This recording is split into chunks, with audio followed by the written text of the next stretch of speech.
Viewers, এখন December মাস, আর December মাস মানেই সবজি চাষের উপযুক্ত সময়।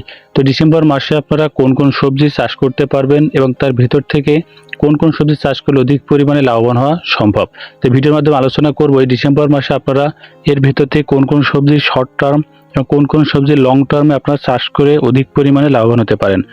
ওকে ভিউয়ার্স, না টেনে ভিডিওটি সম্পূর্ণ দেখতে থাকুন। তো প্রথমে আছে কচু চাষ। তো কচু চাষের ক্ষেত্রে বলে রাখি, এই সময় সাধারণত লতি কচু চাষ করা হয়ে থাকে। তো আপনারা চাইলে মুখী কচু যেগুলো আছে সেগুলো চাষ করতে পারেন। তো লতি কচু চাষে অধিক পরিমাণে লাভবান হওয়া সম্ভব, তো অবশ্যই আপনারা ডিসেম্বর মাসে কচু চাষ করতে পারেন। এরপর আসছে সিম চাষ। তো সাধারণত সিমের যে বীজগুলো অক্টোবর নভেম্বর মাসে বীজ বপন করা হয়, বর্তমানে সিমগুলো ধরতে শুরু করেছে। তো আপনারা যদি এখনো এই ডিসেম্বর মাসে শীতকালীন সিম চাষ করতে চান, অবশ্যই বলবো সেক্ষেত্রে কামরাঙ্গা, কেরালা বা উপচি জাতের যে সিম আছে, যেমন উপচি 1, 2, 3 এগুলো চাষ করতে পারেন, ভালো ফলন হবে। এরপর আসছে বরবটি চাষ। তো বরবটি সাধারণত ডিসেম্বর মাসে সবচেয়ে ভালো ফলন দিয়ে থাকে। অবশ্যই বলে ডিসেম্বর মাসে বরবটির বীজ বপন করবেন। তো বরবটি চাষের ক্ষেত্রে একটি কথা আপনাদেরকে বলে রাখি, সেটি হচ্ছে জমির পাশে অবশ্যই সেচ দেওয়ার ব্যবস্থা রাখবেন, কারণ বরবটি চাষে প্রচুর সেচের প্রয়োজন পড়ে। এরপর আসে শসা চাষ। তো শসা সারা বছরই চাষ করা হয়ে থাকে। তো আপনারা যদি ডিসেম্বর মাসে শসা চাষ করতে চান, তাহলে অবশ্যই বলবো শীতকালীন যে ভ্যারাইটিগুলো থাকবে সেগুলো সংগ্রহ করবেন। পাশাপাশি অবশ্যই মালচিং পদ্ধতিতে শসার চাষ করবেন।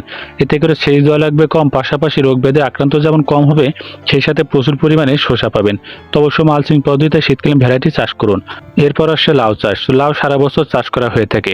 আপনারা যদি শীতকালীন লাউ চাষ করতে চান, অবশ্যই বলবো এই ডিসেম্বর মাসেই শীতকালীন যে ভ্যারাইটিগুলো থাকবে সেগুলো সংগ্রহ করে জমিতে এখনই বীজ বপন করুন। এতে করে দেখবেন শীতকালে অনেক বেশি পরিমাণ লাউ ধরবে, পাশাপাশি শীতকালে যে লাউ জালি পচে যায় সেটিও আর পচবে না, ফলে অনেক বেশি ফলন পাবেন। এরপর আছে বেগুন চাষ। তো লাউয়ের নাই বেগুনও দেখা যায় সারা বছর এখন চাষ করা হয়। তো সেক্ষেত্রে বলে রাখি, শীতকালীন ভ্যারাইটি শুকতারা, তারাপুরি বা নয়নতারা জাতের যে বেগুনগুলি আছে সেগুলো সংগ্রহ করতে পারেন। পাশাপাশি বর্তমানে লম্বা বা গোল জাতের যে বেগুনগুলো পাওয়া যায় সেগুলো সংগ্রহ করে জমিতে লাগাতে পারেন। এতে করে দেখবেন শীতকালীন বেগুন অনেক বেশি ধরবে, পাশাপাশি যে বেগুনের যে পোকা লাগার সমস্যা বা গাছের পাতা কুঁকড়ানোর সমস্যা সেটিও থাকবে না, কারণ শীতকালে পোকার আক্রমণ কম হয়, ফলে গাছের ফলন অনেক বেশি পাওয়া যায়। এরপর আসছে চাল কুমড়া চাষ। চাল কুমড়া সাধারণত অক্টোবর নভেম্বর মাসে চাষ করা হয়ে থাকে। তো আপনারা যদি এখনো চাল কুমড়া চাষ না করে থাকেন, যদি সামান্য কিছু জমি থাকে, অবশ্যই কয়েকটি চাল কুমড়া বীজ বপন করতে পারেন। এতে করে দেখবেন ভালো একটা ফলন পেতে পারেন। এরপর আসছে পুদিনা পাতা। যদি আপনার বাসায় কোনো টব থাকে, তার ভিতরে কিছু বীজ ছিটিয়ে দিলে দেখবেন অল্প দিনের ভিতরে পুদিনা পাতা তুলতে পারবেন। এরপর আসে পুঁই শাক। তো শীতকালীন পুঁই শাকে দেখা যায় ডগা অনেক মোটা হয়, পাশাপাশি এই যে ফুলগুলা দেখতে পাচ্ছেন, ফুলগুলা অনেক বেশি পরিমাণে হয়, এবং সেক্ষেত্রে অবশ্যই বলো ডোগাটি এভাবে কেটে দেবেন। এই পরিচর্যাটি করার ফলে দেখবেন প্রচুর পরিমাণে পুঁই শাক পাবেন। তাই অবশ্যই ডিসেম্বর মাসে পুঁই শাক চাষ করতে পারেন সামান্য জমিতেই। এরপর থাকছে লাল শাক চাষ। আপনাদের যারা অল্প পরিমাণে জমি আছে এবং অল্প সময় ভালো একটা লাভবান হতে চান, সেক্ষেত্রে জমিটি ভালো করে চাষ দিয়ে কিছু লাল শাকের বীজ সংগ্রহের উপরে ছড়িয়ে দিতে পারেন। দেখবেন খুব অল্প খরচে অল্প সময়ের ভিতরেই ভালো একটা অর্থ উপার্জন করতে পারবেন লাল শাক চাষের মাধ্যমে। এবার আছে টমেটো চাষ। তো শীতকালীন যত ফসল আছে তার মধ্যে একটি উল্লেখযোগ্য ফসল হচ্ছে টমেটো। সেক্ষেত্রে যে শীতকালীন ভ্যারাইটিগুলো থাকবে সেগুলো সংগ্রহ করে মালচিং পদ্ধতিতে টমেটো চাষ করতে পারেন। সেক্ষেত্রে অবশ্যই বলো ডিসেম্বর মাসে চাষ করুন। এতে করে দেখেন ফলন অনেক ভালো পাবেন, পাশাপাশি রোগের আক্রমণ অনেক কম থাকবে। ভালো একটা অর্থ উপার্জন করতে পারবেন টমেটো চাষ করে। এরপর আছে বিলেতি ধনিয়া। একটি টবের উপরে সামান্য মাটি দিয়ে তার উপরে কয়েকটি বীজ ছড়িয়ে দিন, দেখেন বিলেতি ধনিয়া অল্প দিনের ভিতরেই বিক্রি করতে পারবেন। তো এরপর আসে গাজর চাষ। গাজরও খুব অল্প দিনের ভিতরে বিক্রয়ের উপযুক্ত হয়। সেক্ষেত্রে আপনারা যদি গাজর চাষ করতে চান এবং অল্প পরিমাণে কিছু জমি থাকে, অবশ্যই বলবো এই ডিসেম্বর মাসে আপনার কিছু বীজ সংগ্রহ করে জমিটি ভালো করে চাষ দিয়ে জমিতে ছড়িয়ে দিন। দেখবেন মাত্র 1 মাসের ভিতরে গাজর বিক্রয়ের উপযুক্ত হবে, প্রচুর পরিমাণে গাজর ধরাতে পারবেন। এরপর থাকছে আলু চাষ। শীতকালীন যত সবজি আছে তার ভিতরে সবচেয়ে লাভজনক সবজি হচ্ছে আলু।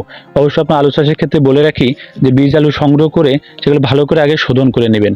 শোধন করে যদি জমিতে রোপণ করেন, তাহলে দেখবেন সুস্থ সবল আলু গাছ পাবেন, পাশাপাশি আলুর যে গাছের পাতা কুঁকড়ানোর সমস্যা থাকে সেটিও আর থাকবে না। অবশ্যই আলু ভালোভাবে শোধন করে নিয়ে তারপরে নির্দিষ্ট জমি ভালোভাবে চাষ দিয়ে জমিতে আলু চাষ করতে পারেন। এতে করে দেখবেন প্রচুর আলু ফলাতে পারবেন, প্রচুর লাভবান হতে পারবেন। মরিচ সারা বছর চাষ করা হয়ে থাকে। আপনারা যদি মরিচ চাষ করতে চান, অবশ্যই এই ডিসেম্বর মাসে মরিচের চারা তৈরি করে আপনার নির্দিষ্ট জমিতে মরিচের চারা লাগিয়ে দিতে পারেন। এতে করে দেখবেন সামান্য সেচ দিলে জমিতে প্রচুর পরিমাণে মরিচ ধরবে, প্রচুর একটা অর্থ উপার্জন করতে পারবেন। এরপর থাকছে মিষ্টি কুমড়া চাষ। আপনারা যারা শীতকালীন মিষ্টি কুমড়া চাষ করতে চান, এই ডিসেম্বর মাসে মিষ্টি কুমড়ার বীজ পুঁততে পারেন। সেক্ষেত্রে হাজি এবং দানেশ এই দুইটি জাত খুবই উচ্চ ফলনশীল। পাশাপাশি জমির পাশে যেন সেচের ব্যবস্থা থাকে সেদিকে লক্ষ্য রাখবেন। এবং সেই সাথে মিষ্টি কুমড়া দোআঁশ মাটিতে খুবই ভালো ফলন হয়।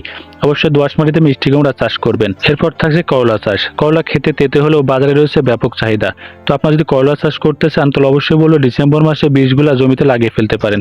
সেক্ষেত্রে লম্বা যে করলার জাতগুলি থাকবে সেই বীজ সংগ্রহ করে জমিতে রোপণ করুন, ভালো করলা ধরাতে পারবেন।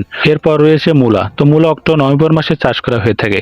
তো আপনারা যদি এখনো মূলা চাষ না করে থাকেন অবশ্যই এই ডিসেম্বর মাসে শীতকালীন মূলার যে ভ্যারাইটিগুলো আছে সংগ্রহ করে রোপণ করতে পারেন। মাত্র ৪৫ দিনের ভিতরে এই মূলা বিক্রয়ের উপযুক্ত হয়। তাই অল্প সময়ে অল্প জমিতে প্রচুর পরিমাণ অর্থ উপার্জনের জন্য মূলা চাষ অবশ্যই করতে পারেন। এরপর আসে ক্যাপসিকাম। ক্যাপসিকাম বর্তমানে সারা বছর চাষ করা হয়ে থাকে। তো যদি আপনার শীতকালীন ক্যাপসিকাম চাষ করতে চান অবশ্যই ভালো চারা সংগ্রহ করে মালচিং পদ্ধতিতে ঠিক দেখানো অনুযায়ী আপনার ক্যাপসিকাম চাষ করতে পারেন, দেখবেন ভালো একটা অর্থ উপার্জন করবেন। সেই সাথে আছে ফুলকপি চাষ এবং বাঁধাকপি চাষ। এই দুইটি চাষ পদ্ধতি মোটামুটি একই ধরনের। একটি নির্দিষ্ট জায়গায় বীজতলায় আপনার চারা তৈরি করে সারিবদ্ধভাবে নির্দিষ্ট জমি ভালো করে চাষ দিয়ে জমিতে বাঁধাকপি এবং ফুলকপি লাগিয়ে দিন, দেখবেন ভালো ফলন হবে। ভিউয়ার্স, ভিডিওর মাধ্যমে দেখালাম এই ডিসেম্বর মাসে শীতকালীন কোন কোন শাকসবজি চাষ করে অনেক বেশি পরিমাণে লাভবান হতে পারেন। ভিডিও ভালো লাগলে অবশ্যই সাবস্ক্রাইব করে চ্যানেলের সাথে থাকবেন। সকলকে জানাই অসংখ্য ধন্যবাদ।